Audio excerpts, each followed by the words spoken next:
Hi, everybody. Good evening to you all. Eimear Burke here. Welcome to, I suppose this is our second series of Fireside Chats with Eimear, brought to you by the Order of Bards, Ovates and Druids. And this is Fireside Chat number 46. So it's great to be back. I had a wonderful break, a much needed one, but very, very renewing. So it's great to be back. Hi, Lisa. Missed you too. That's lovely. Thank you. It's great to be back again and to see familiar names on the screen. So let me know where you're from. There's Aaron. Hi, Jules. Lovely to see you again. Julia from London. Eric. There's Lisa from Washington. Sherry from New York. And Aaron from Thailand. Lovely to see you so far away. Hi, Anne from Montreal. Zane, yes, I did. I had a lovely break. I off in my camper van doing some wild camping around Ireland, and it was absolutely lovely. So we've got people from Winnipeg, Utah, Lincoln in the UK, Northamptonshire, just lovely, and Portugal. And you know, our guest this evening is from Portugal. Hi, Roland. Lovely to see you from Bruges, and Elvira from Italy. And hi, Danny from Belgium. That's wonderful. And Oregon coast. So let me introduce you to my guest this evening. So, somebody from Turkey. Sorry about this. I'm really interesting. Florida, Wisconsin, Canada. Wonderful.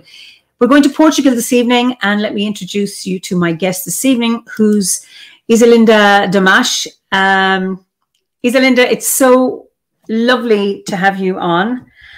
We've only ever met once before, and that was, I think, the last physical gathering we had in Glastonbury. That was, the Winter Gathering 2019. Am I correct? Yeah. First of all, thank you, Eimear, for having me. It's an honor and a pleasure to be here talking to you and all our fellow brothers and sisters of Druidry. Great. So you are in Portugal. So I've never been to Portugal. I just know where it is. Straight down from Ireland. You're the same time zone as us here. Yeah. So just tell us what your landscape is like and what it's like being a Druid in Portugal. Our landscape, we have magical landscapes, especially for me, especially the mountains. Very attracted to mountains. That's why I'm living nearby one at the moment. Well, unfortunately, we don't have that much native trees anymore. Because they replace the native trees by eucalyptus and pine trees. And yeah, it's terrible, but it's what it is. Are those trees grown for commercial reasons?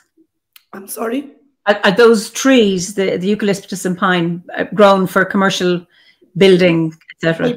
For paper industry. Yeah. Okay, we have a lot of pine trees grown here for building, and we still have native trees, but not enough. So it's very, very sad when you have non-native trees coming in and then having their impact on the environment, isn't it? Yes, very much, because everything goes out of balance. When we have only one species, Mother Nature is not one species. Mother Nature is a diversity of species. And when we have only one or two species, then get unbalanced. That's what we are seeing right now in Portugal, an imbalance in our nature. Well, we've got a lot of Portuguese people. We've got Ana Paula from Portugal, and there have been a few other people from Portugal today, which is great. So, what? Are there special places near where you live? Yes, the mountain where I live is one of the most magical mountains in Portugal, because it's an energetic portal. Oh, okay. An antenna to receive information and to send information to this dimension and to other dimensions. So it's very powerful. And where we have our Druidic temple, our Druidic grove, it's in Sintra, which is also a magical place, a magical mountain. There we still have native trees, native forest. They want to get rid of all the native trees and forests in Sintra, but we are trying hard to don't let them do the same in Sintra as they do, for example, in this mountain, because in this mountain, we only have a small part of this mountain with native trees and native forest. It's very small. Yeah. And we have Serra da Estrela, which is also a magic place. We have Jerez, which is, well, I love Portugal. I love all the countries because for me, all the countries are magical. We have such a wonderful and magical planet, and we have to keep all native as much as we can. Absolutely. So when you're talking about that place, are you kind of protesting or are you lobbying the government, or what are you doing in order to try and stop the removal of native trees, or what can you do? We have a group. We call ourselves, translated to English,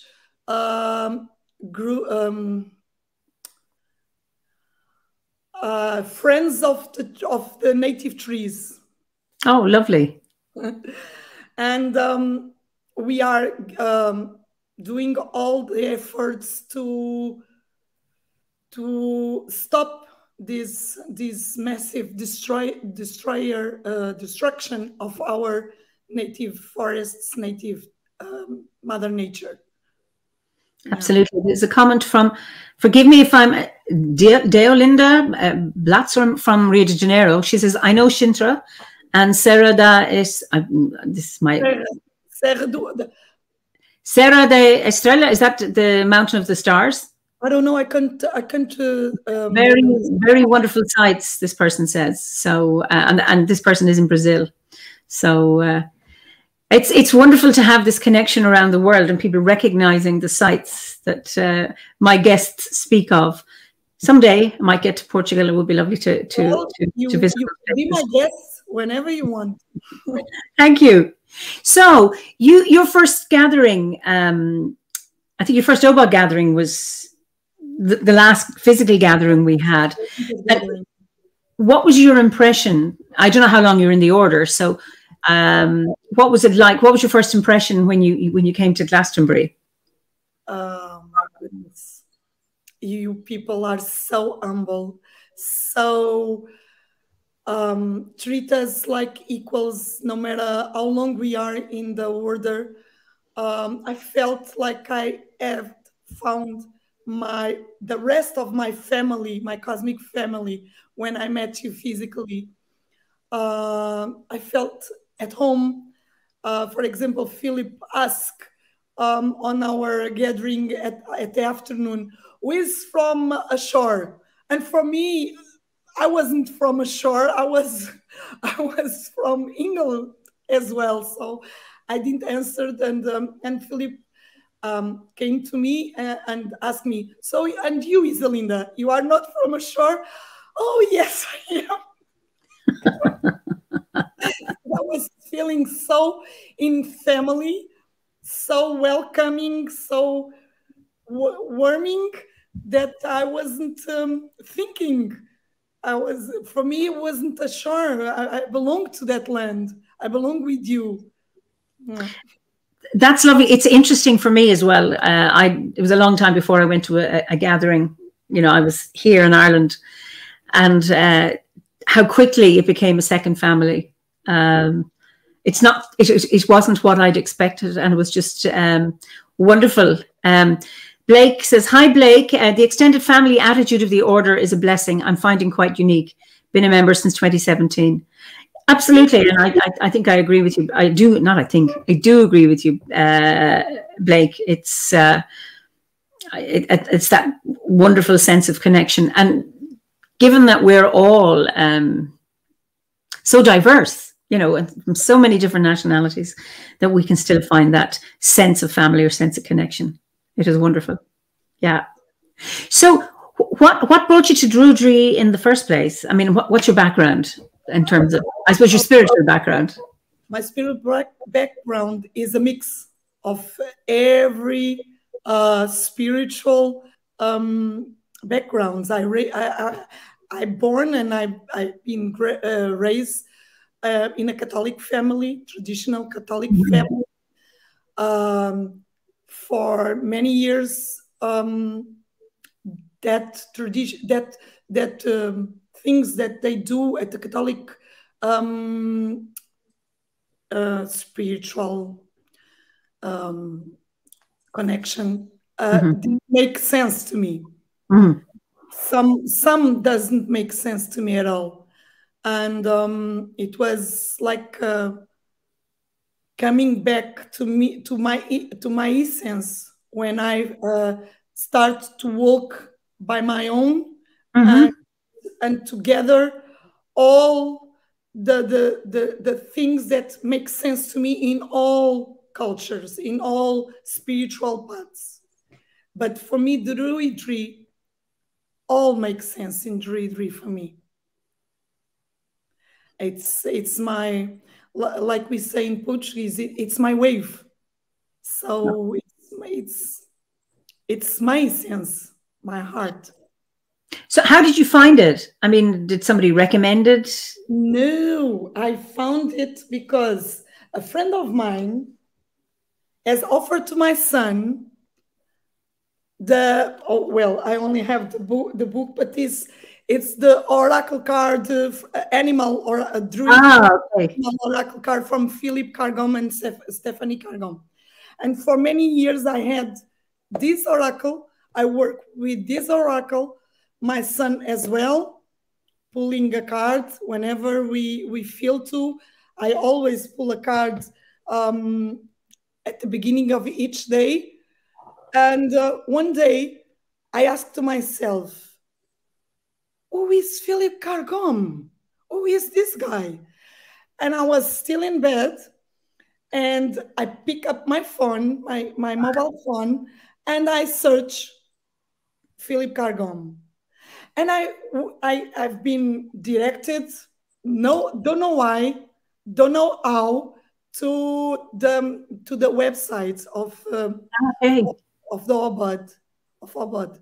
So then what I read at the website makes so much sense to me. I almost eat everything that was on the website. And because I was in my mobile phone, I didn't notice the Portuguese flag on the corner of the website. So right away, I click to purchase the course, the Bardic course.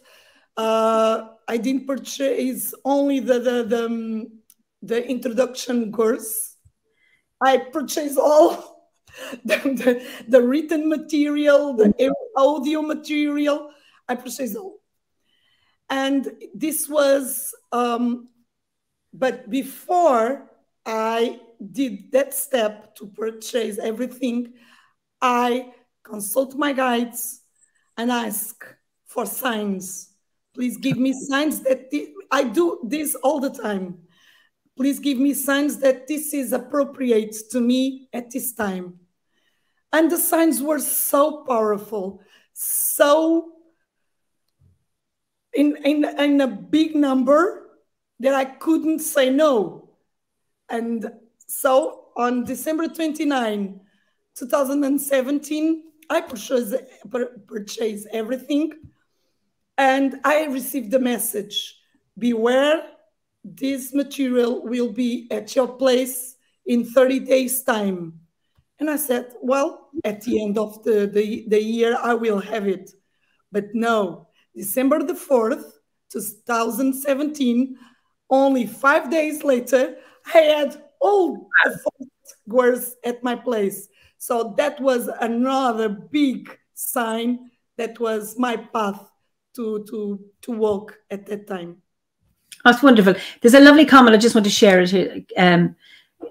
Gabriella Luna, beautiful, beautiful to see you. I remember you speaking your mother tongue at the winter gathering ceremony. It made my heart sing to see you in your flow. It was such a pleasure to meet you and to welcome you home. And it's love from Paddy too. So because Paddy and Gabby were the holders or the facilitators of the winter gathering. So guys. I bet, absolutely. So, what impact has Druidry had on your life? Well, before Druidry, I was already a nature lover. I was already a tree hugger, but doing the Bardic path, I'm finishing at the moment the Bardic path. I'm doing my review at the moment. I'm writing my review. Has so much impact on my life because now I can see the things from nature and not only from nature, from another perspective. Also things on my life with the people that I get into touch, not only my husband, my son, my family, but all the people. Now I can see that we are one, no matter what belief system we have. And it's a path that I'm still walking it. I'm still learning, but Druidry and the connection with the 4 elements, it's even stronger than it was before. And the connection with Mother Nature as well. Everything is stronger now than it was before entered to the order.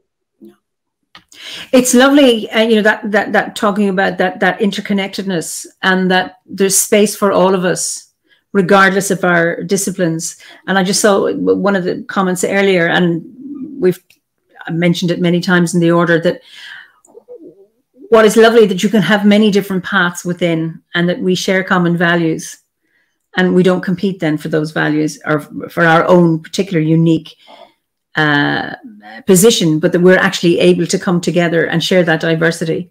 And it's lovely to be able to do that with, you say with your family, friends, and then deepening that connection with your landscape is, yes, Poppy's Crete, I think. We're one. It's so true. Absolutely. And it's to recognize that rather than focusing on differences. The world at the moment is very, very divided.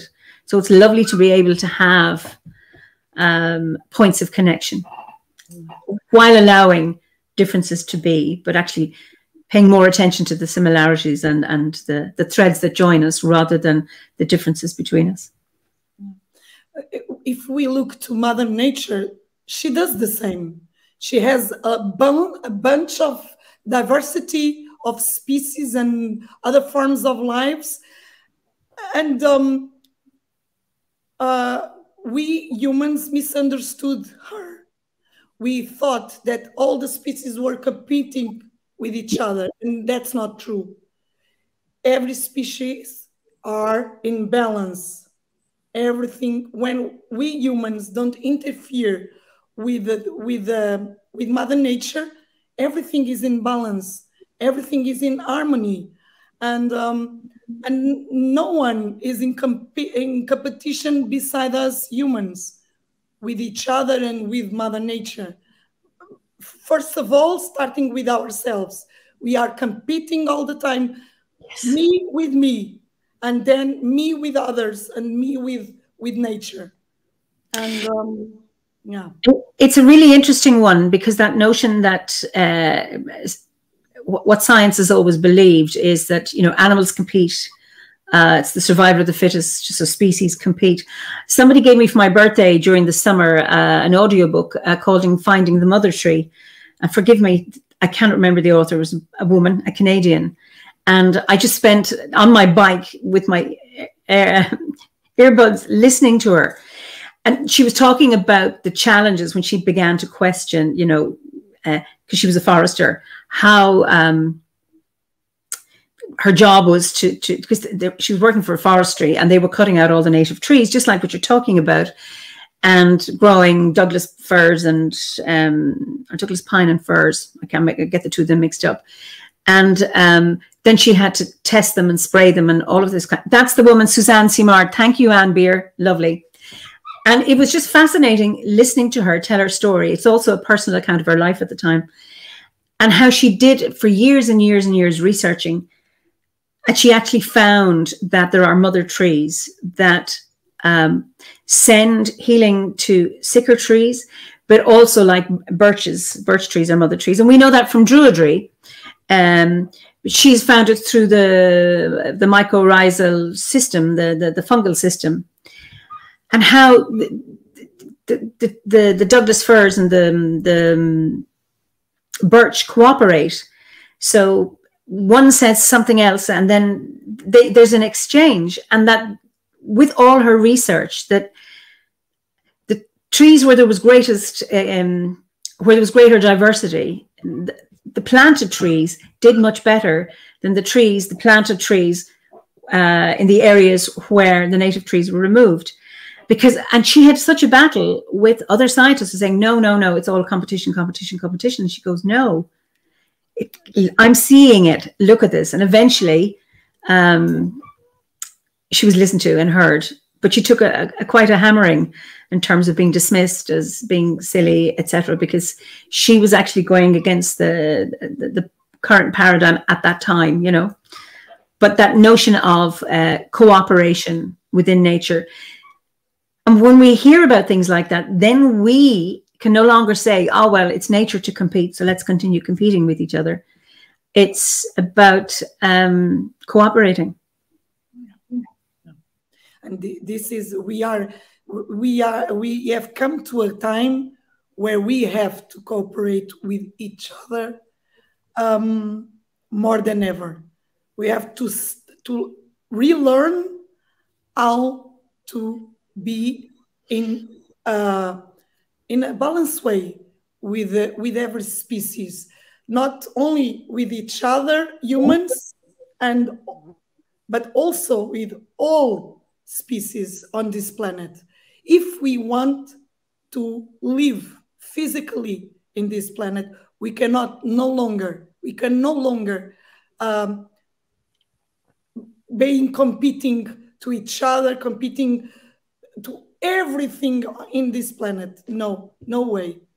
We reach a time that we must stop competing at once. Yeah, Gabriella mentions collaboration, and I think that's very, very important, that we can work very well through cooperation, collaboration. It makes so much sense. So,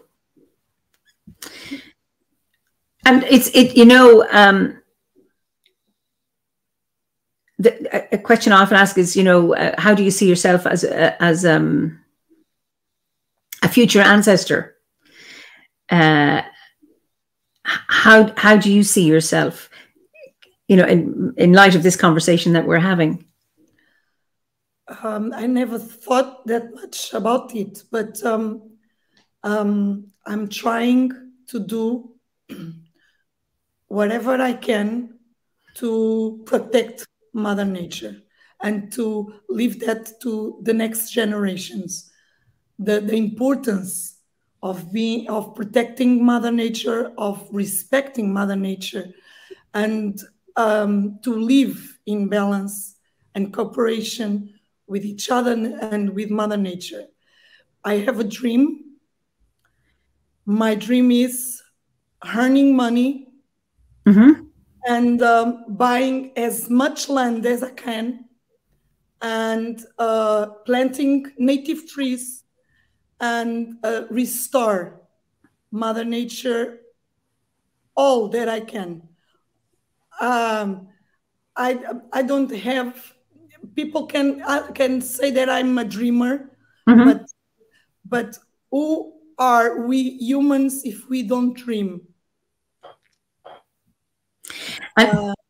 Yeah. At the moment, my mission in this planet, I found out not long ago that my mission in this planet is helping my brothers and sisters of humanity, of humans, to get balance, first of all, with themselves, and then with others and with nature. And with the money that I earn helping my brothers and sisters of humanity, I will buy land and I will planting native trees, druidic groves, and I will restore as much land as I can till the end of my days. There's a comment here from Blake. He says, dreaming followed by doing, a powerful combination. Dreaming is the first step. And then Gabriela in Sebastião Salgado did that in Brazil. So you can do the same, Isalinda Damas. So how close are you to getting land? I'm starting because, as I said before, I didn't realize what my mission was till a little bit, I don't know, a couple of years ago, and I found out that I'm so in living as my parents and my ancestors did, that I couldn't live my own life, and I couldn't live what my soul has come to do in this planet. So now I'm doing a coach, life coach program for a year.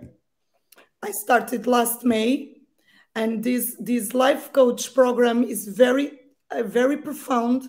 We go to very deeply a stage of our own self to look what is going on inside of us that is not allowing us to express what our souls had come here on this planet to do. So I'm walking that path right now, and I know deep in my bones that when I finish that program, I will be with money to start buying my first piece of land. Oh, wonderful. It's a nice message from Gabriela Luna. Amazing dream and vision to have and to hold. Combined with your passion and determination, I have every faith that this dream will manifest.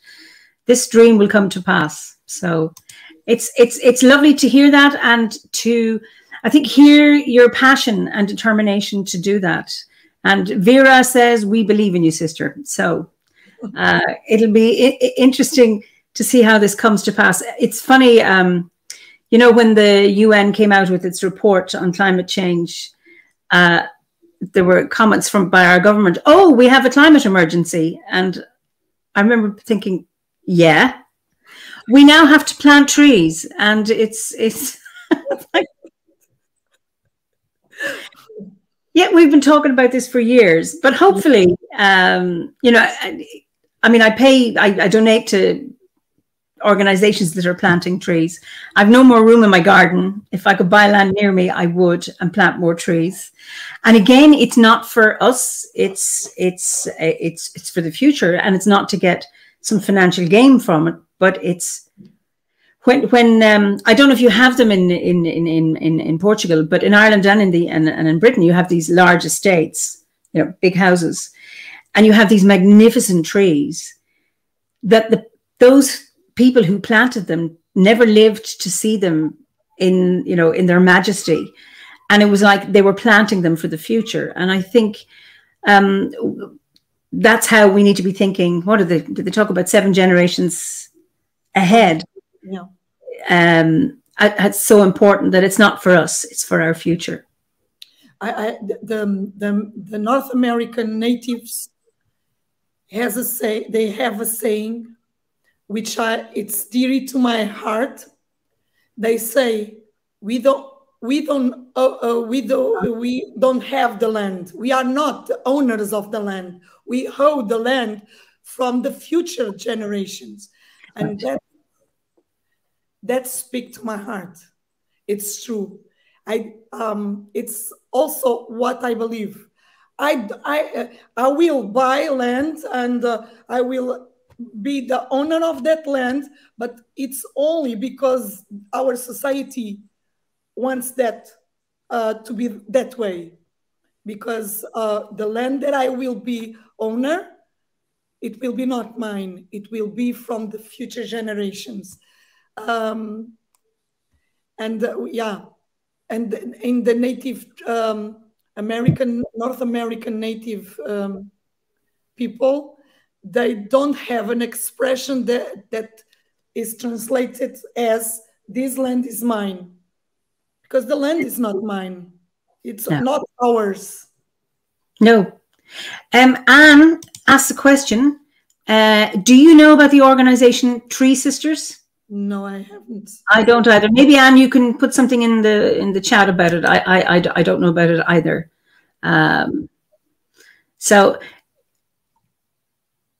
was it Blake says, the irony is not lost on me that we truly don't own land, but that to protect it, we must own it. It's a topsy-turvy situation. That's true. Yeah, it's the reason I will be buying land and put it in a paper that I'm the owner of that land, in the way that nobody can destroy that nature, that land.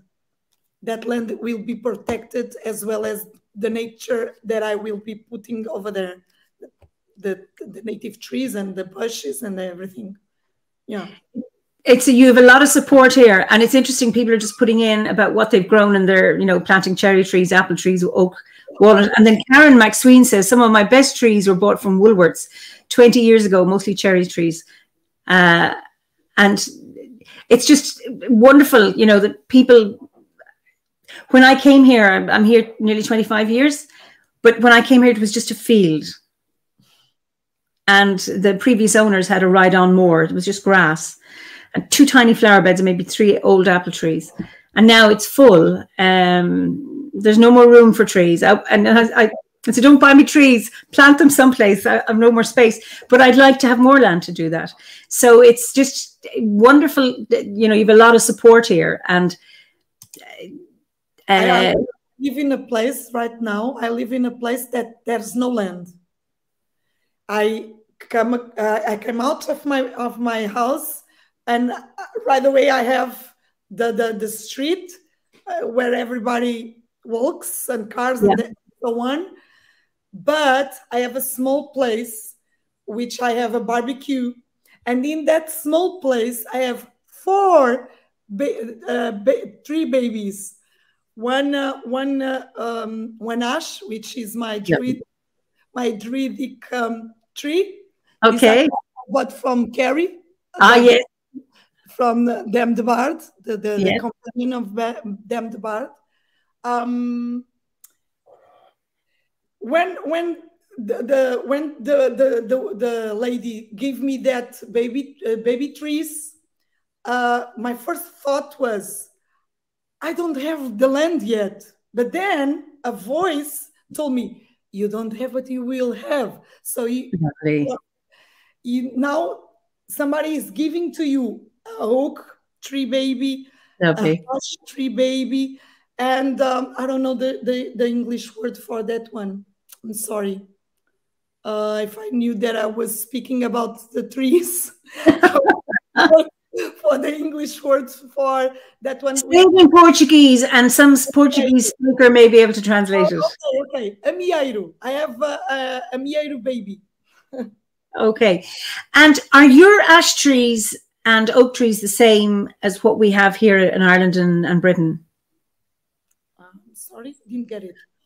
the ash tree that you have and the oak tree, those trees that grow in Portugal, are they the same as the trees we have in Ireland and in Britain? Don't know, but I guess it is. They are, because we are in the same. How can I say that in English? The last ice age.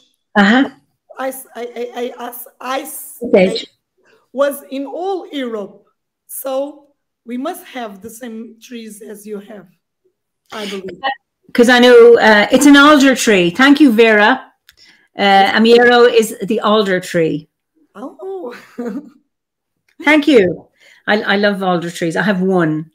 But I know from Italy, when I go to Italy and meeting OBODs, you know, the ash trees are slightly different. They have different oak trees. So I was just wondering. But, you know, I mean, they're relatives, of course. But I will pay attention next time that I will travel around Europe. I will pay attention if the trees are the same, are equal, are almost equal, or there is any difference between our oak trees and ash trees and the ones around Europe. Lovely. So you mentioned, you know, being on the Bardic grade and just coming to the end of it and your connection with the elements. And I suppose one of the things about the Bardic grade is that, you know, the developing your Awen or developing your creativity, Imas. Where do you get your Awen and Imas from? Always from nature. Always from nature. Sometimes I'm in. Sometimes, not sometimes. Sometimes, a lot of times, I'm lost in my mind, and that part of the mysticals call the shadow of the soul, the dark part of the soul. Yeah. I come across that so many times, especially now that I'm doing that program, life coach program, to becoming a life coach as well in a year time. I don't know what was of my life and of me if I couldn't run away to Mother Nature and get lost. The time that I feel it's the appropriate to be lost in Mother Nature. I don't know. I don't know if I have. No. I can't imagine that, because I can't live without land, without flowers, without nature, without trees. I can't live without sea.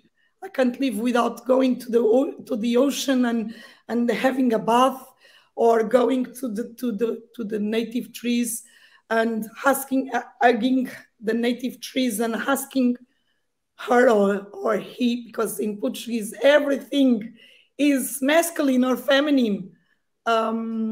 It's the same in Irish. Oh, that's nice to know.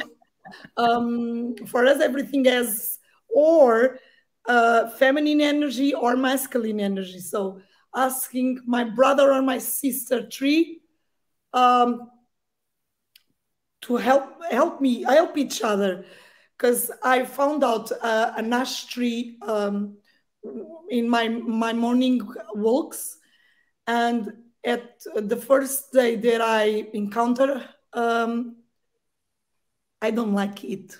I don't like the English word "it", because for me, tree is not a "it", it's a being. Almost, yes. It's a sensitive being. So I will call it our ash tree as a her. Oh, okay. Okay. So I look at her, I look at the ash tree, and I felt that she was in pain. She was dying. And I hugged her and I closed my womb to her. And I asked all the energy, all the love of my womb to go to that tree and to heal that tree. And every time that I pass to that tree, I go and I do the same. I ask all the love, all the healing energy of my womb to heal this sister tree. And after, I don't know, because I get lost of time. For me, time is very, very difficult. I know I had to come to be here on time to talk to you, but if I don't have to follow a schedule or a meeting, I don't care about time. So I don't know how long I already do that with that tree. The truth is, the leaves of the tree, which were like this, now are getting to be like this, straight. Before they were all like dying, and now they are all getting straight, and that makes so much joy in my heart. Yeah. That's fascinating. Do you, because, you know, I don't know if you have it in Portugal, but we have is ash dieback. It came from Holland. There were, we were importing ash trees 2008, I think, and it came in that way. And it starts with the tops of the trees just dying. I mean, the ash trees aren't completely dead. And I'd be interested, what was ailing your tree? Do you know? And I'm just fascinated that if it was ash dieback and then you were healing that tree from your womb and that it's been restored, I find that fascinating. It's the first time that I'm doing that that work. I never did before, but I felt in my heart to do it, to save that tree. And I always ask that my womb, my love, can restore you, can heal you. And I feel that now she is responding to me as well. It's magical. It's magic. There's no words in our human languages to explain this kind of work of healing, of magic. It's magic. For me, it's magic. Absolutely. And I'm wondering, you know, what was the first thing you did to connect with that tree? You know, I'm sure there are people watching who are not members of the order, but are kind of going, how does she do this? First thing that I did was recognizing she was an ash tree, which is my drink tree. And I start to talk to her. And I always kiss their leaves. I always kiss their branches, her branches.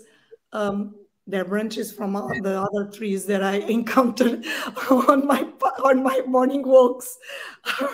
If nobody knows me and watch me walking by and saying good morning to the trees, kissing their leaves, hugging the tree, talking to the animals, to the eagles, to the crows, to whatever comes to me in my morning walk. I don't know. Must think that I'm crazy or something like that. Wonderful.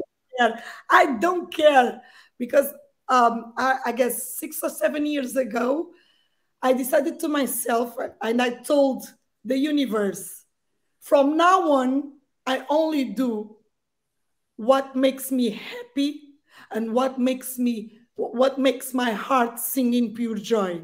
No matter what, no matter who, I will do only what makes me happy and what makes my heart singing in pure joy. And that makes me very happy and my heart singing in pure joy every time that I do that.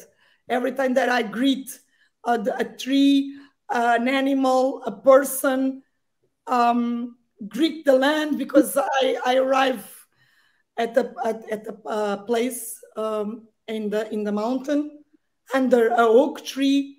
I took my shoes off I put myself in barefoot, and I do the Druid prayer, and I do the seal, which is the tribe, the North American tribe seal from the 7 directions.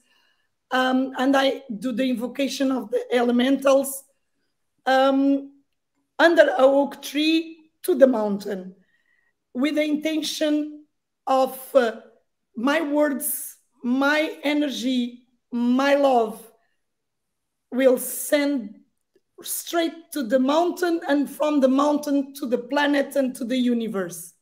I do that all the times that I do my morning walks. Sometimes I can do it, my morning walks, but each time that I do it, for example, today I did it. I walk, I arrive that oak tree, I greet the oak tree, I hug the oak tree, and then I did the druidic prayer and the seal prayer and the elementals invocation. Oh, it's beautiful. Gabriella says, you do spread a lot of joy, Isalinda. It shines through. And then Joseph says, this is inspiring me to start speaking to animals and plants more. Maybe they can't understand my language, but it always seems like they could sense my energy. I think absolutely, Joseph, it's not the language. It's the language of your heart rather than the language of your words. Yeah. And then Zane says, that makes me very happy to hear that Isalinda does the same. I talk to the trees too, greet them, call for peace in the directions with them, say the Druid's prayer with them. And flowers. I always remember to talk to nature, to talk since I was a little child. I always danced with the wind. I always talked to the birds, and I knew that the birds understand me and the wind listen to me, and yeah, they speak their language. Us humans, we are lost in our minds worlds, so we can't understand them. But when we calm ourselves, calm our minds, and get in touch with our hearts, to the heart of that being, doesn't matter, animal, plant, flower, tree, whatever. Mother Nature has also her heart, her womb. Yeah. So, yeah, the exchange of energy, like you said, it's not the words, is our heart with the heart of nature, with the heart of the land, of the planet. More and more connected with our hearts and the hearts of the planet and the nature. Absolutely. And Poppy has a comment. It's interesting because we're as adults talking about this. And she says, today my grandson told me the lemon tree talked to him and said, thank you for watering him. But the tree is angry. I asked him, why is the tree angry? And he said, because we cut her little green lemons off. And it's lovely, you know, to encourage. I mean, children obviously have a close connection, but I mean, maybe many of us as children were told to stop talking to the trees and the animals. And it's lovely that, you know, Poppy's grandson can say that. I don't know why some trees are happy to part with their fruit. Maybe you wait until they're yellow and ripe. I don't know, but it's an interesting one, that little boy picking that up with. That's interesting because I already have felt that trees are not happy when we pick up their fruits before the time, before they are ready for us to eat. How can I explain this? Because it's hard. Sometimes it's hard for me to put in words what I'm feeling. For example, if we come to an apple tree in middle of August and we pick the apples before they were ready, I feel that the tree doesn't like that. And if we think, if the apple is not yet ready for us to eat, why should we pick up the apple before it time. How can I put that in words? Gosh, sorry.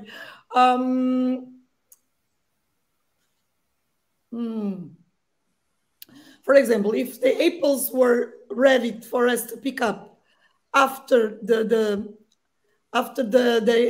autumn equinox, and we pick them in the middle of August, of course they are not ready for us to eat. And I felt that the trees, when we do that, the trees are not happy. And yeah, and we have to remember how to respect the cycles. It's very important to start respecting the cycle of Mother Nature again. Because if for example, that apple, it's only ready for us to eat after the autumn equinox, why should we pick earlier? Why don't we leave the apples in their mother, and when they're ready, we pick them? They taste better when we do that. It's such a pity, but commercial farmers, they pick things and let them ripen on the ship or whatever they put on them to make them ripen, etc., which is such a shame. It's an interesting one, because when you think of, you know, fruit trees produce fruit for a reason, for themselves as well, and hopefully they're happy to share with us. But there needs to be that somehow, like you say, not interfering with the cycle, allowing things to come to fruition and ripeness. And then, I don't know, it'd be interesting to see what it does to the tree when the fruits are cut off too early. And if you did, I mean, this is something that maybe Suzanne Simard could do, or somebody else, you know, do some research and compare what happens to trees and how healthy they are. If, you know, the differences between those who are harvested too early and those who are harvested at the right time, and what that means. That will be so interesting if somebody could prove by science, because all the humans, if it's is proved by the science, doesn't exist. It's blah blah blah, and they already have proven that trees communicate with each other through their roots. So I'm praying that somebody will do that research and prove by the science that if we pick up the fruit earlier, what happens with the tree if we pick the fruit at their time to be pick up. Yeah. What a simple yet deeply powerful message. Talk to nature, calm our minds, and get in touch with our hearts so that we can share the conversation. And I think, Owen, you're spot on, that there's that ability to have a conversation with the more we practice to have a conversation with nature, the more we will understand them. That's my experience. Because as you said, I was one of that child that when I was in my childhood, I received from the adults around me, no, that's not. It's only your imagination. And when they say imagination, it was in a depressive way. It was not what really means the word of imagination, because we have misunderstood the meaning of imagination. Imagination is the art of put into images what we have in our minds. So, but all the adults told to me, no, the birds don't speak to you. No, you are not seeing beings which are not in their physical bodies.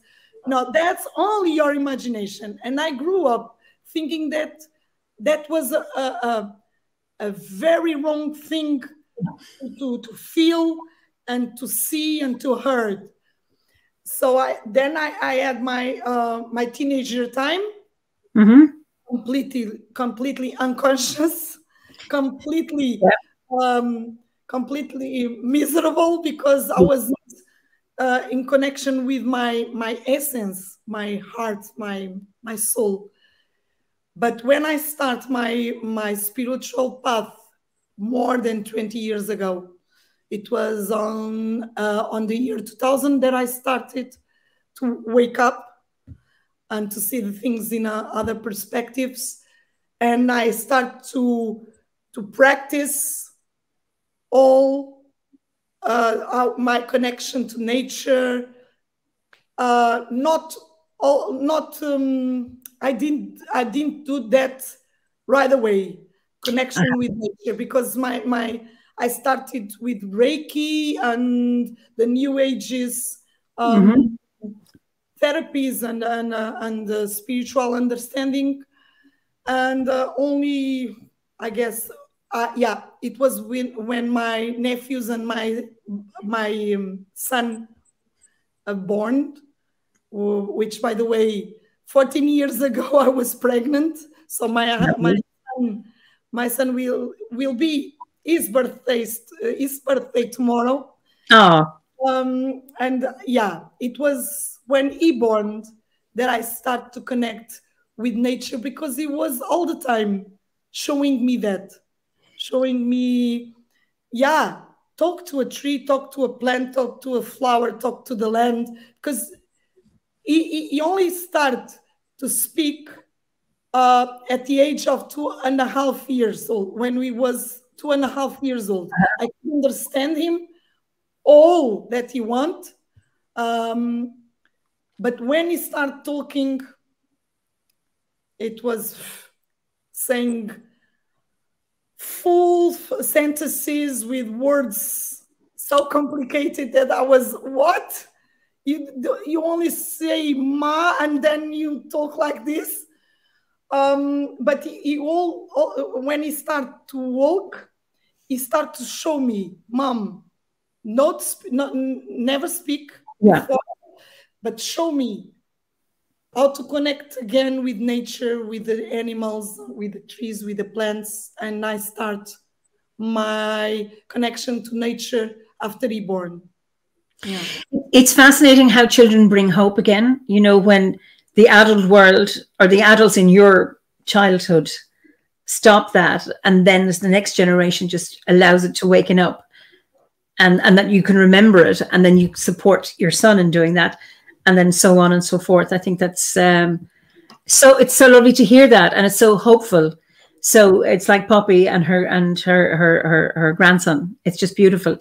Lisa has a comment here. What a nice rest. Humans are often just wildly out of control and balance with thoughts, but plants are rooted in traveling slowly, drinking water and sunshine. How restful. Would that we could be so. Peace. I think so. There is something around that taking time. I was up camping with my friend Pat, wild camping on the shores of Lough Erne just a few weeks back. And we spent one day sitting on a bench. We spent about 7 hours sitting on a bench beside Lough Erne, yakking, chatting, but also looking at what was there, looking at what we call little pinkeens. These are these tiny little fish. And we saw herons and golden grebes and lots of swans. And then a mink passed it by a few times. And had we not sat still, we wouldn't have been aware. And then we were looking at how the wind changed the surface of the water and having conversations about this and noticing what was that rustle. And then there were dragonflies and there were damselflies. And it was just spending the time to be still. And one of the most, it wasn't a doing day, it was a being day. And it's that. And then all the things that you can notice. It's just magical. We humans have to have more being days and less doing days, because we are not human doings. We are human beings. Yeah, absolutely. Anne says, children are such great teachers because they really see what's around them. Adults so often take the world for granted. OBOD gives us the gift of becoming like a child again in this way. I think so. I think so. Absolutely. Yes. So, speaking of the Awen or Imas that you have received, I know there's a bard inside you, and you're going to share one of your pieces of writing. And I know there's a song coming as well. So, would you like to do that? Yes, very much. So I will read some poems that I have written for our last physical Eisteddfod on February the 1st, 2020. They are in Portuguese, so I didn't have time to translate it to English. So I'm sorry about that. I will read it. Una, filha da deusa, filha da terra, filha de Gaia, eu sou. Com a lua a iluminar-me, esta noite eu embrenho-me no bosque, no meu bosque. Sinto a terra debaixo de mim, os meus pés descalços. No cegá, deito-me na erva fresca pelo orvalho da noite. Eu sou uma criatura da noite, eu sou uma criatura de Gaia. Sinto o cheiro da minha mãe, ouço a música da minha mãe. Eu sou uma com a minha mãe. Can you translate that? Because there's a little bits I could understand, but from a bit of Spanish and Italian. But can you just translate? Yeah, I will try. One, I am a daughter of the goddess. I am a daughter of the land. I am a daughter of Gaia. I am. With the moon shining on me this evening, I get lost in my grove. I get lost in the grove, in my grove. I feel the land beneath me in my bare foot. I don't know well, I will say it with the words that come. So, naked, I lay down on the fresh grass by the mist of the night. I am a creature of the night. I am a creature of Gaia. I feel the smell of my mother. I hear the music of my mother. I am one with my mother. That is just beautiful, both in Portuguese and in English. Lovely. Thank you. Thank you so much. Oh, one concern you have about the modern world? Oh my goodness, there are so many. There are so many concerns about the modern world, but I'm by nature I'm optimistic. So yes. I know this comes for a reason, for this world situation that we are living in now. And yeah, this is coming for us humans who are still sleeping, wake up. And yeah, the concern is not that much because I know deeply in my bones that we will reach once again the unity, the one with the wholeness. We will, how can I express that? We will reach once again the balance that we once had before we got lost in our minds' worlds. Because I studied the ancient civilizations, for example, Lemuria, Atlanta, and we lived in balance in those civilizations with ourselves and with the planet that is embracing us. And we have only to remember how to do that again. And we will. This world situation, I believe, that come for us to remember again how to live in balance with each other. First of all, with ourselves, then with each other and with the planet, with Mother Nature. It's lovely to hear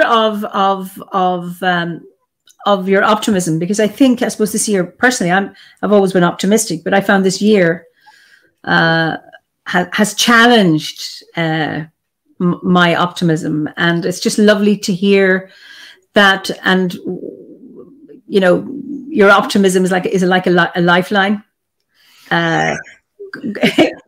going forward, because I think it's very easy to get lost in. And I was about to get lost in the beginning of this year. I was also very concerned with the way the things were getting into.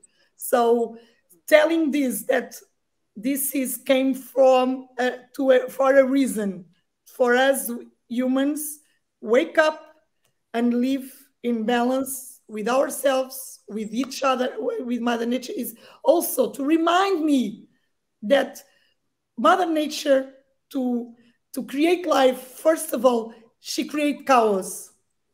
A volcano is the energy of chaos to create land, and she creates land with the chaos of volcanoes. So as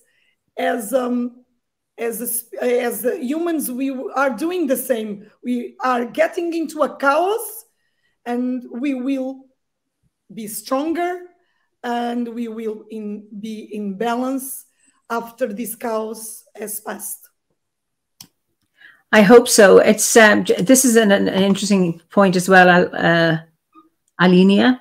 Well, the ancient civilizations also caused massive deforestation. We've learned a lot. We just have to start remembering. And absolutely, I mean, we think of the Inca, the Aztec, the Mayan, the Sumerians, Greece, Rome, and it was their major resource was trees, and then they cut them down. It's about, I suppose, remembering in time and acting before it's too late. You know, that's. But I think having conversations. I mean, somebody said a little bit pre-COVID.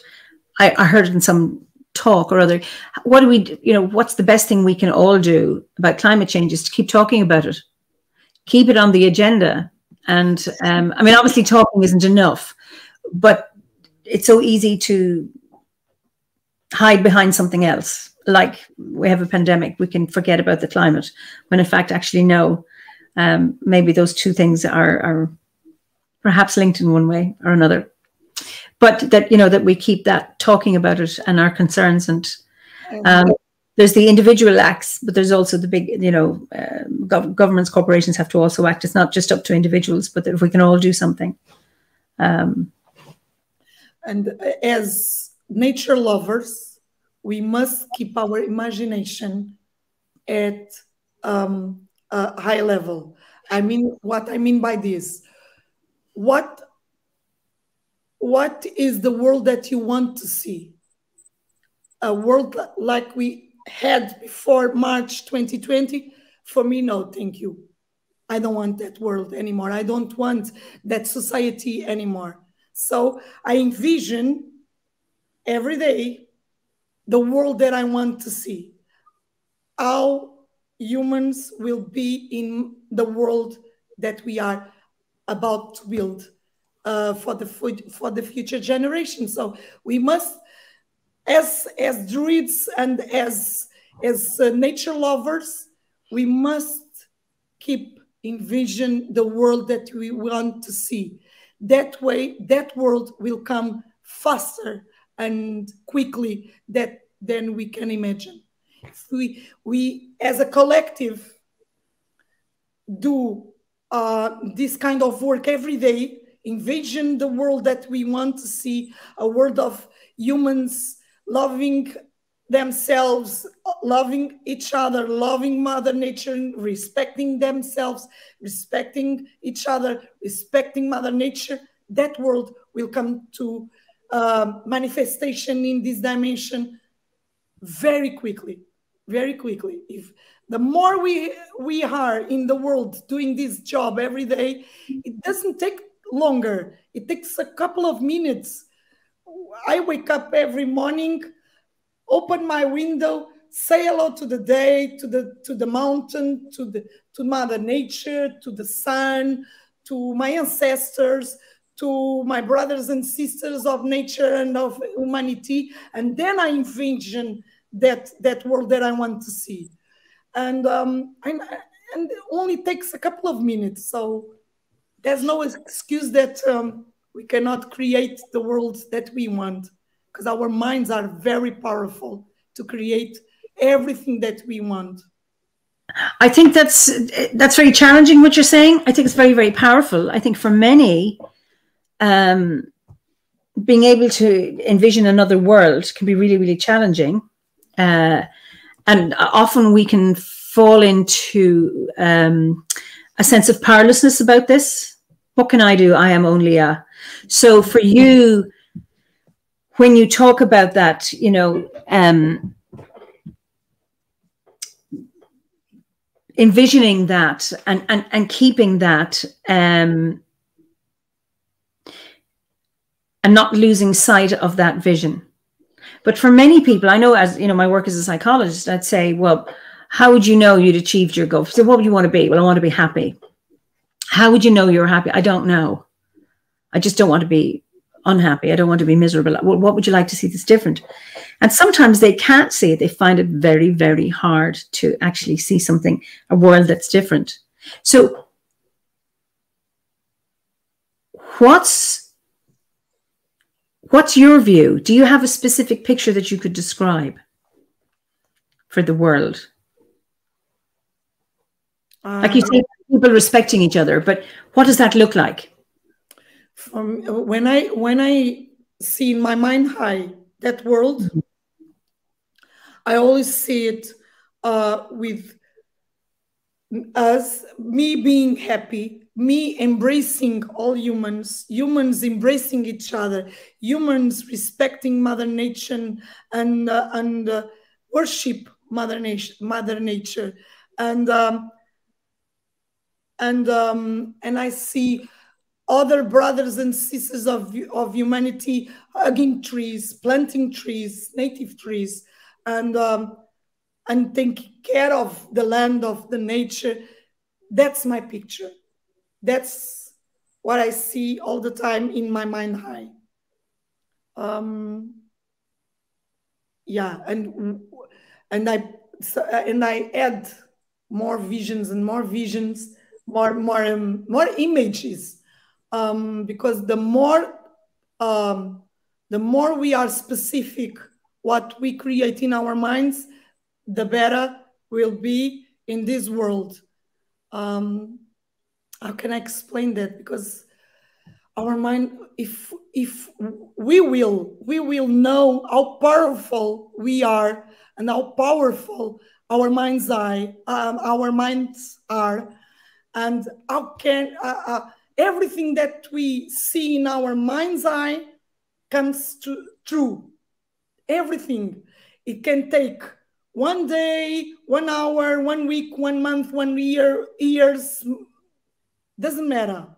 It will come true if we do that work all the time. Yeah. I agree with you. We have to be able to imagine it. Sorry to interrupt you. It's only be like a child. Yes. Remember when you were a child, what make you happy? As my mother often tells, I was always dancing all the time. Dancing around the house, dancing around the trees, because we live in the countryside. So I grew up with nature, and she told me all the time, when you were little, you were all the time dancing. So remember what made you happy when you were a child, and bring that to your adult your adult life now. It's Absolutely. And I think if you can imagine it, so if you have a mental image of how it, whatever it is you want, if you have that, once you've seen it, then it's possible to manifest it. And I think that's important. I like that constant everyday visualizing what it is that you want to see. Jules Weaver, my mother always said, one voice, if it is heard by the right person, can make a difference. These times are poignant, but these words can inspire even a frightened soul. I think that's lovely, because I think there is so much fear going on at the moment that people either tap into a sense of powerlessness, a sense of helplessness, and then just become apathetic through their powerlessness.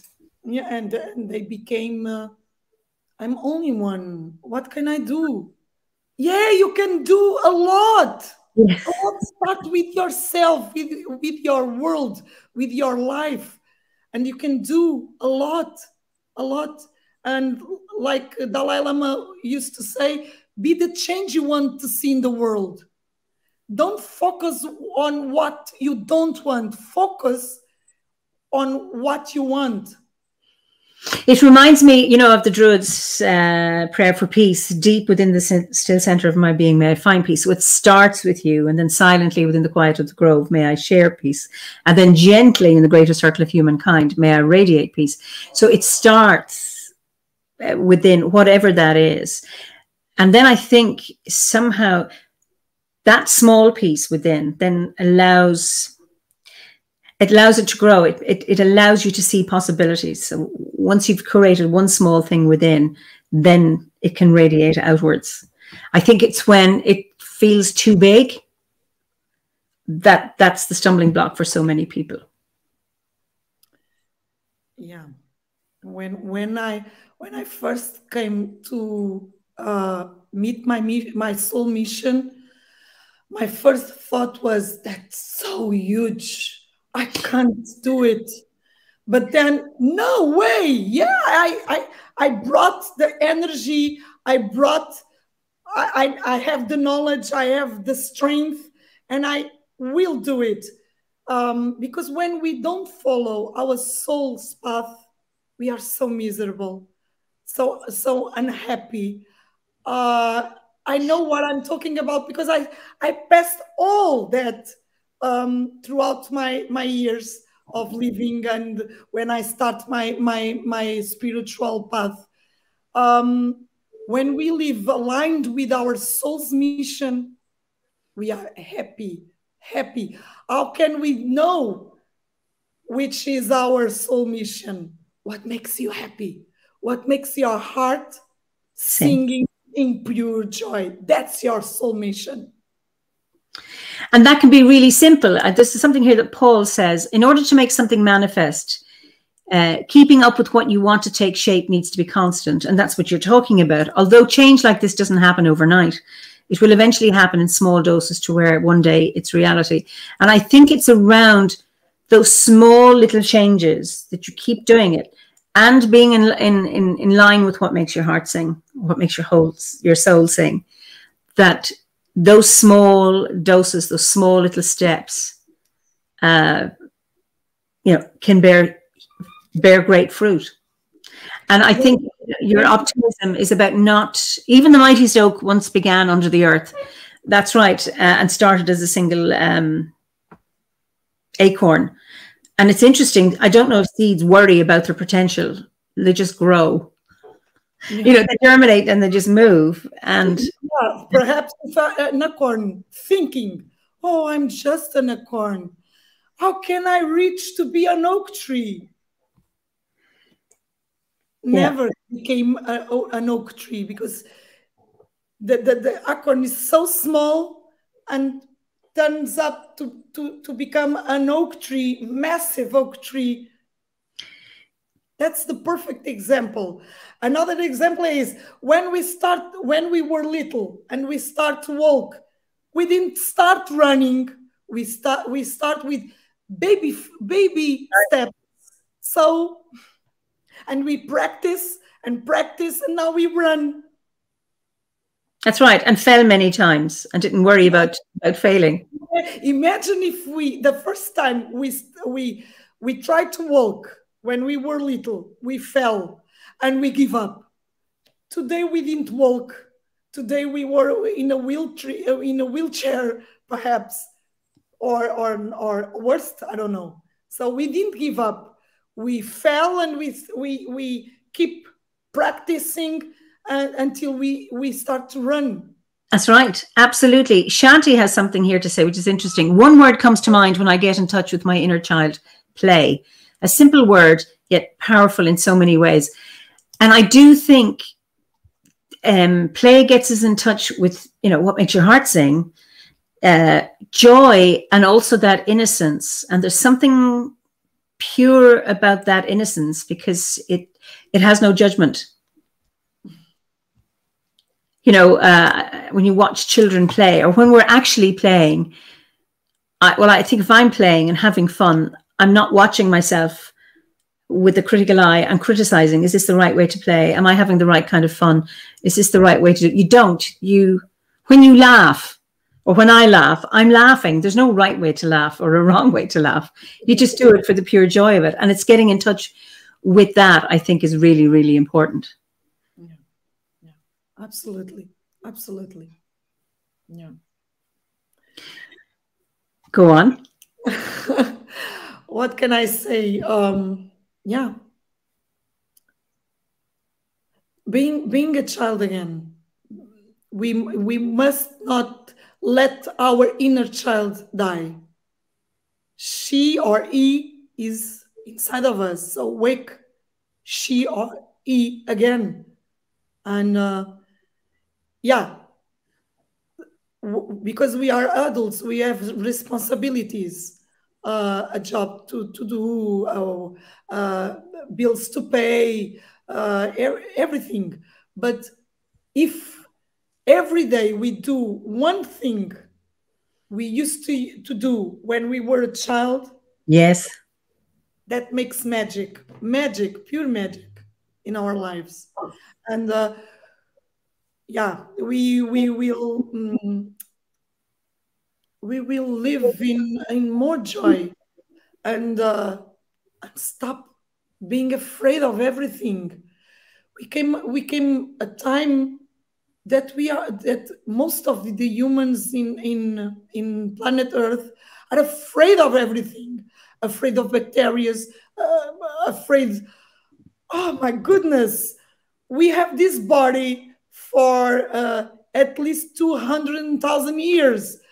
All those years we live in with bacteria and virus and everything, and we could reach till now. So why afraid of what? Sometimes, and I because I'm a quantum therapist. Mm-hmm. When I years ago, I received patients, clients, whatever you want to call.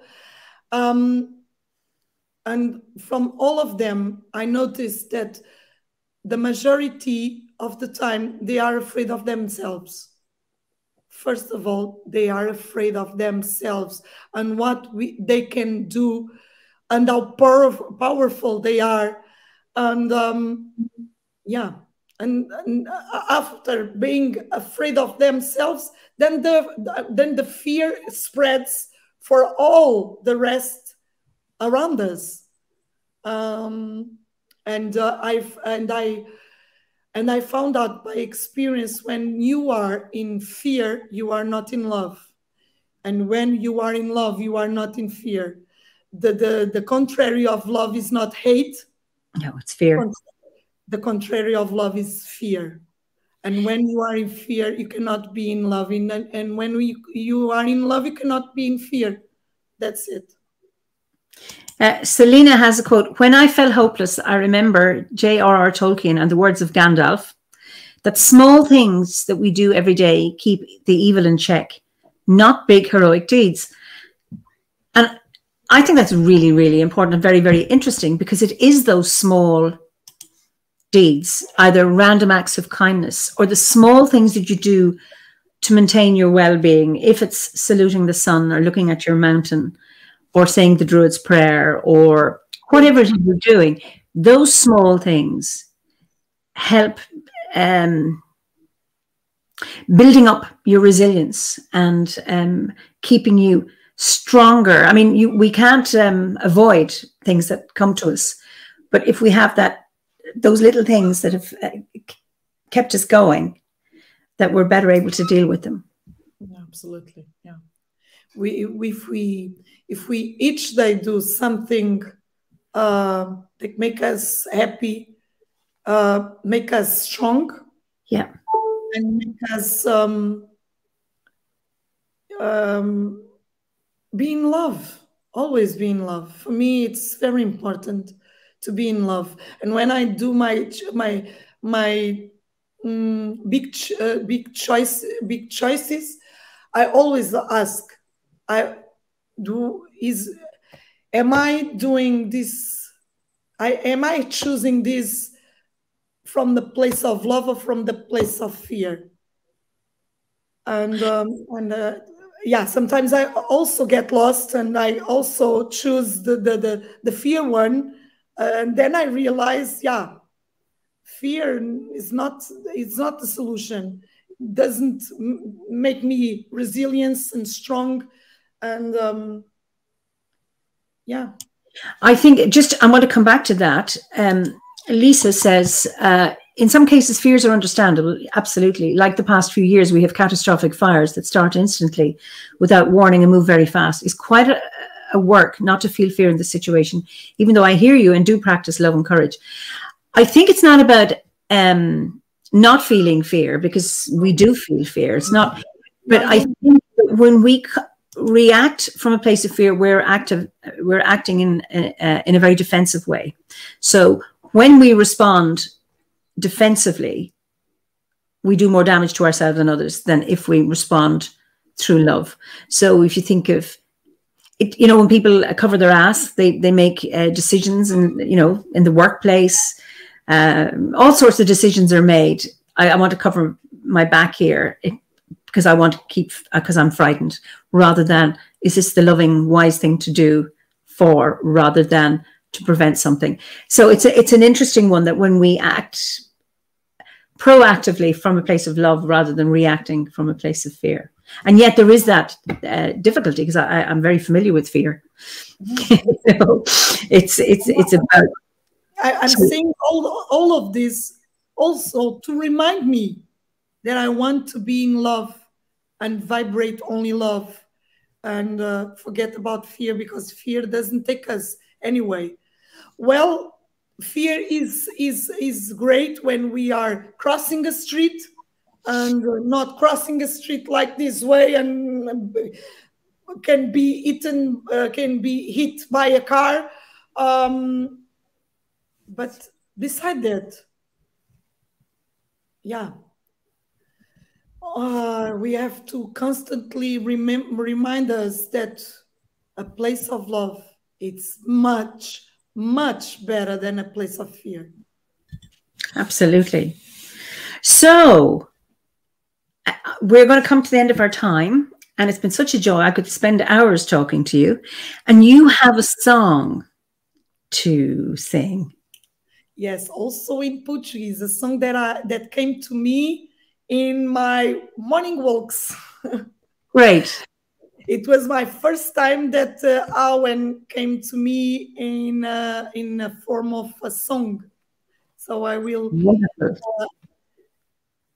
I'm gonna put it here, because every time I go walk, I always take my phone with me to record something that comes to me and read it right, because otherwise I forgot. So yeah, let's sing in Portuguese. Then I will try to translate in English. Okay. Thank you.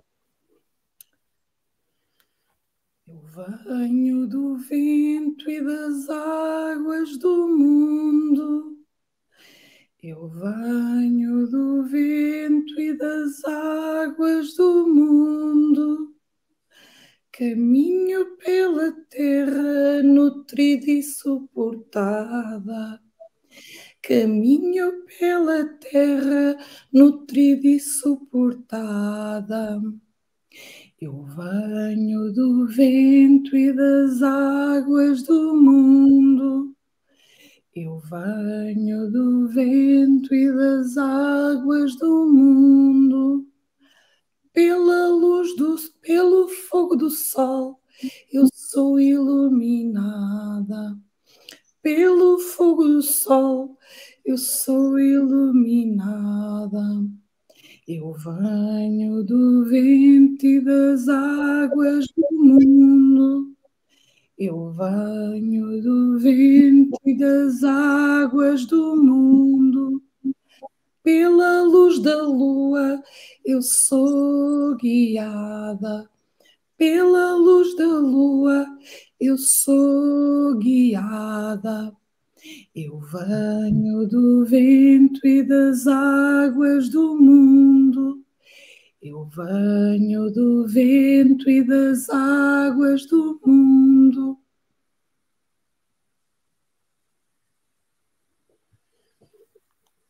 That's beautiful. Thank you.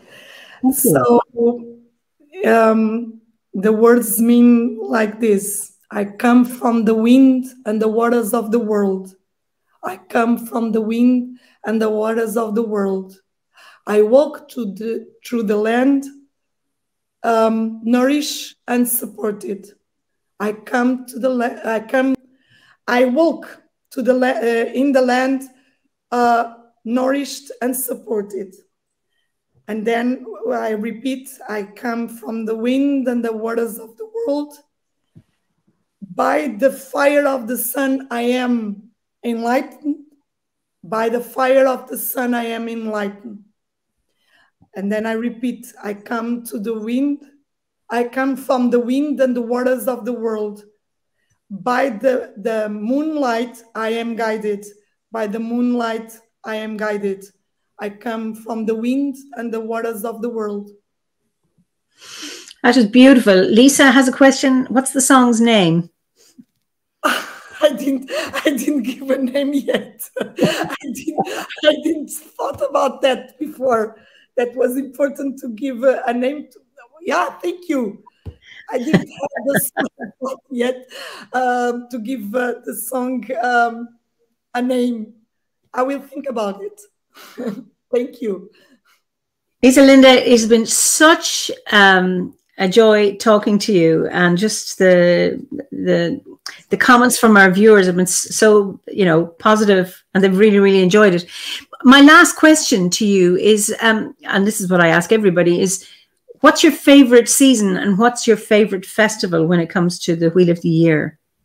That's not the question that you should ask me, because I love all the seasons, because for me, all the seasons have their magic. I'm sorry. And I love all the ritual seasons of the, I'm sorry.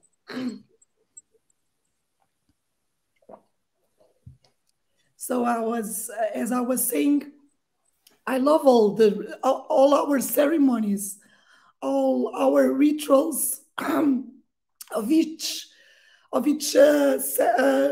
ceremony of the Celtic Wheel of the Year.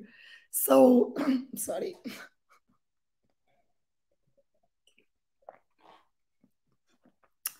To choose one is very difficult for me, because for me they are all magic. They all have their magic. Each season have its magic. Each ritual have its magic. And like the sunset and the sunrise, every day is different for me, at least for me. Every sunrise and every sunset is unique for me, and as well as the rituals and the seasons, all are magic, all are unique, all have their magic in it. So it's very hard for me to choose one, because yeah, that's it. Because I learned to see magic in everything, and everything is magic. For example, for me, wake up every day in a healthy body. It's magic for me. Yeah, see the world through the eyes of a child is the best. Is the best to live.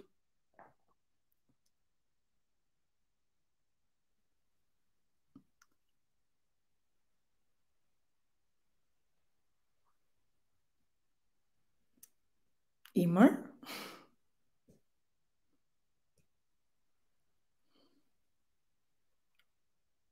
Eimear?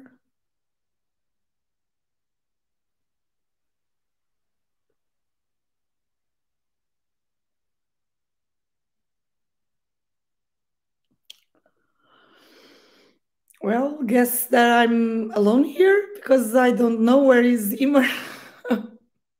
I can't see Eimear. Eimear, are you there? Can you listen to me?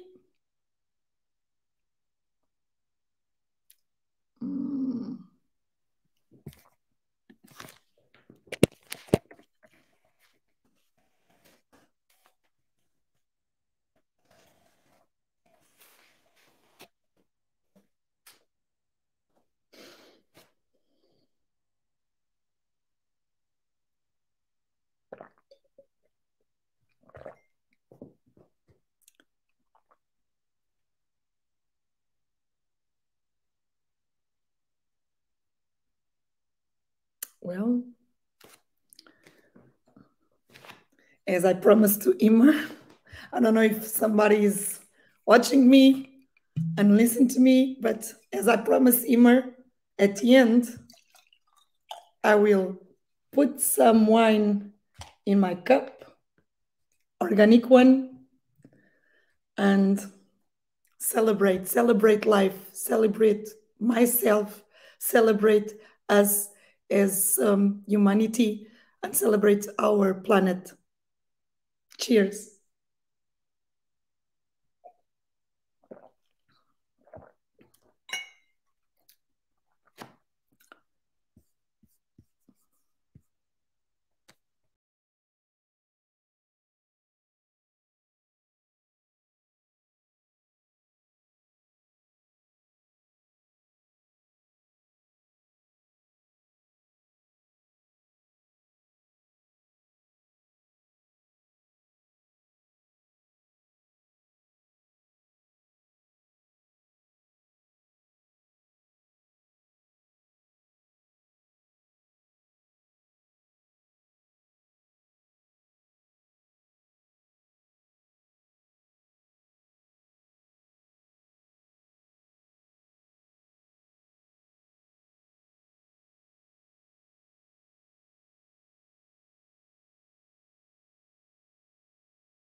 I don't know if anybody's still here. Thank you all. I'm just back online. Apologies for that.